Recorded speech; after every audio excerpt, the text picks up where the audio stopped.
de tous ces points qui font aujourd'hui que le projet qui vous est proposé est un bon projet.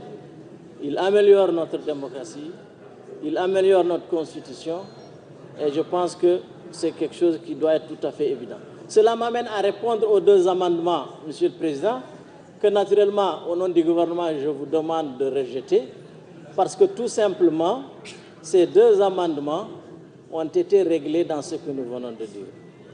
Le premier, le drapeau, je vais en parler. Le second, je commencerai par lui. Qu'est-ce qui existait avant? Il existait avant, dans le cadre de l'accusation contre le président, il existait ce qu'on appelle en droit une cour politique. C'était l'Assemblée qui accusait et c'est l'Assemblée qui jugeait. C'est l'Assemblée et le Sénat, c'est-à-dire un nombre égal de sénateurs et de députés. C'est ce qu'on appelle les tribunaux politiques. C'est interdit dans tous les pays où les droits de l'homme sont aujourd'hui défendus.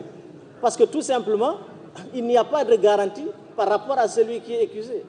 Donc, qu'est-ce qu'on a fait? On propose à ce que l'accusation reste au niveau de l'Assemblée, mais que le président, qui est une personne qui a droit à un procès équitable, puisse être jugé par des magistrats professionnels. Et on a choisi la plus haute cour de justice de notre pays, qui est la Cour suprême, où sera formée une chambre qui va le juger. Je pense que c'est plus de garantie, et tous ceux qui développent les garanties et les droits de l'homme, nous devons l'approuver. Et je ne pense pas que ce soit une bonne chose que le pouvoir judiciaire, qui est un pouvoir extrêmement important dans notre pays, qui a une indépendance totale et qui est en train de faire le travail qu'il est en train de faire, soit suspect de ne pas pouvoir juger équitablement une accusation qui vient de l'Assemblée.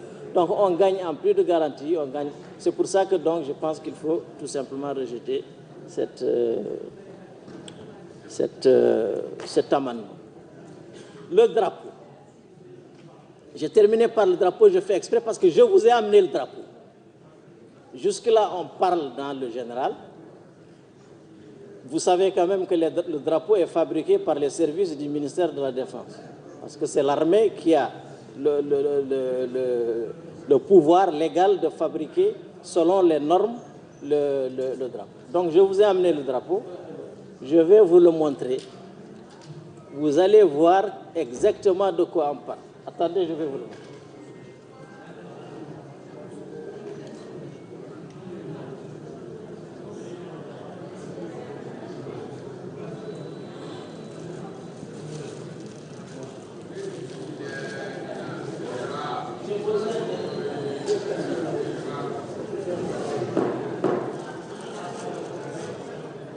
Vous pouvez montrer ça.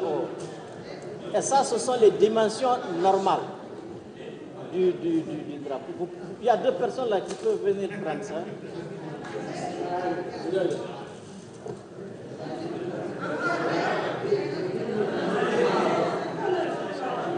Bon, d'abord,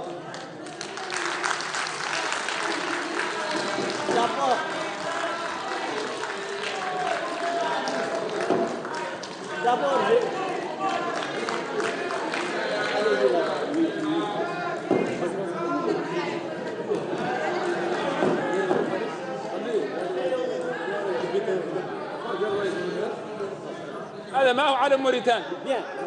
هذا ما هو علم موريتان. هذا علم لا يقسم موريتان. هذا علم لا يشك موريتان ويقسمها. ما هو علم موريتان. ما هي قبلته. Si vous voyez bien, bon, d'abord je dois vous dire, pardon, d'abord je dois vous dire que le drapeau va être plus joli que celui-là, parce qu'ils l'ont fait rapidement. Les bandes rouges ne sont pas imprimées dans le tissu. Quand ça sera fait définitivement, les bandes seront imprimées dans le même tissu. Donc il n'y aura pas le trait que vous voyez, il sera donc beaucoup plus. Ce drapeau-là,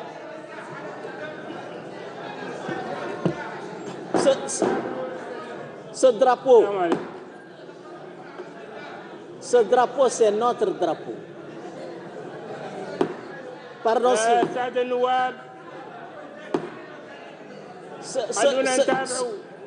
Ce drapeau, c'est notre drapeau. Et ça, je vais vous dire une chose, une bonne fois pour toutes. Ce n'est pas au président Mohamed Ould Abdelaziz qu'on doit donner des leçons de patriotisme. Mohamed Ould Abdelaziz, nous le connaissons tous. C'est un ancien officier général de l'armée. Il s'est engagé dans l'armée très jeune, il l'a servi, et à chaque fois qu'il a fallu défendre le drapeau au péril de sa vie, il l'a fait. Donc ce n'est pas à lui des leçons de patriotisme, ni aux autres. Le drapeau de la Mauritanie, nous l'aimons, c'est notre drapeau. À la limite, comment il est venu, ce n'est même pas un problème pour nous.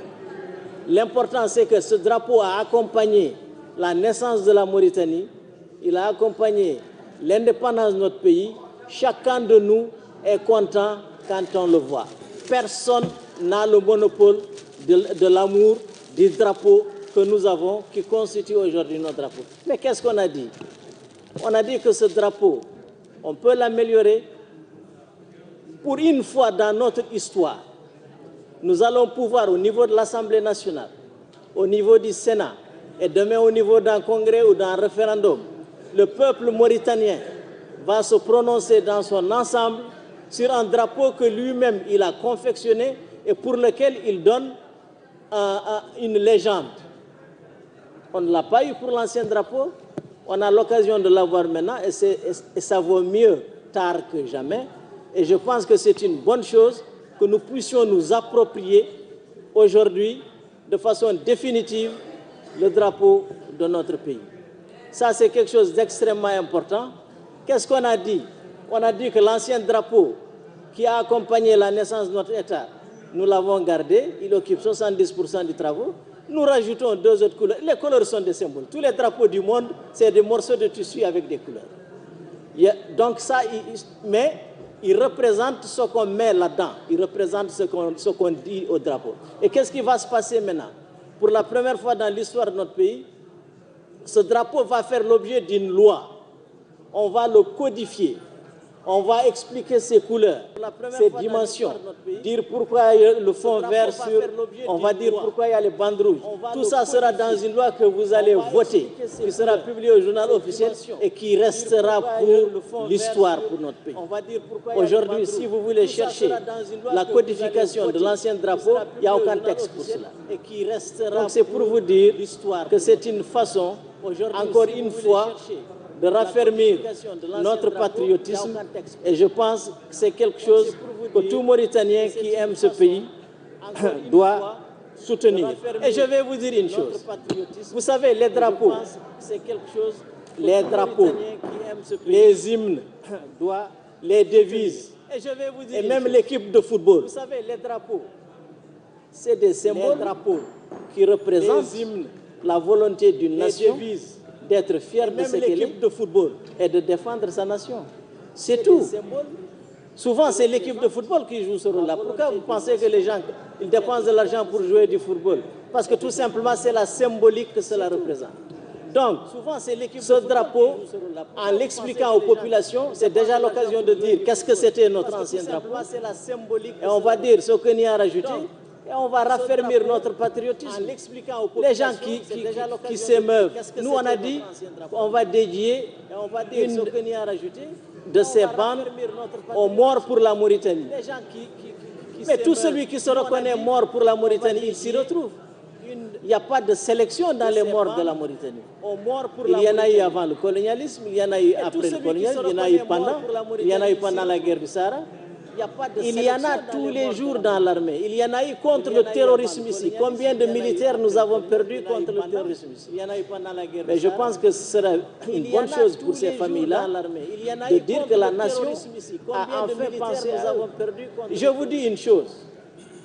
Aujourd'hui, nous dépensons énormément de moyens et de sacrifices de notre peuple pour assurer la défense et la surveillance de notre territoire.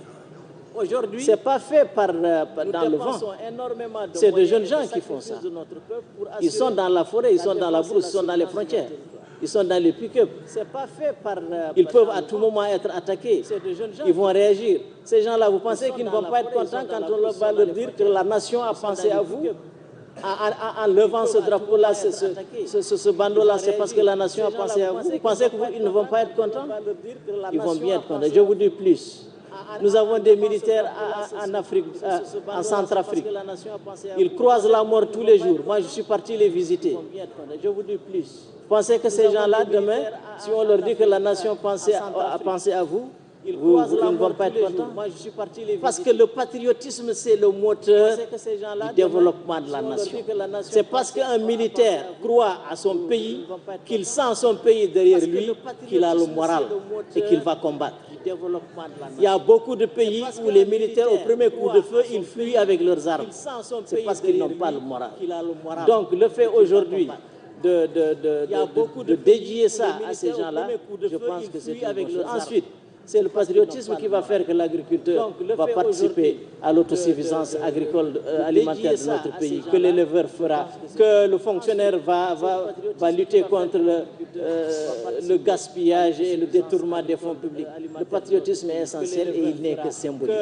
Je pense que si on a l'occasion de le faire, on va créer une formidable dynamique pour notre pays, derrière tout ce qu'il est en train de faire, et je pense que c'est une bonne chose. Ensuite, on a dit des choses ici qui sont absolument absurdes.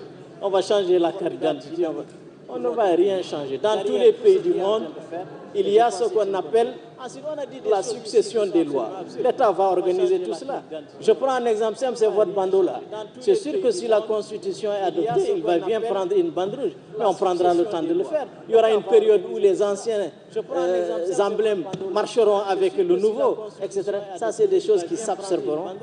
Et rassurez-vous, dans 50 ans ou 100 ans, nous ne serons peut-être plus là, mais ceux qui sont nés aujourd'hui, ils vont s'approprier ce drapeau comme nous, on s'est approprié l'ancien. Donc, ce n'est pas la peine que nous le fassions de... Les gens disent on va le changer. C'est la démocratie. Si demain il y a une majorité pour le changer, il n'a qu'à le changer. Mais pourvu que les règles de la démocratie soient respectées. Mais seulement, je vous signale que pour changer le drapeau, il faut avoir le président de la République, le Parlement et les 2 tiers.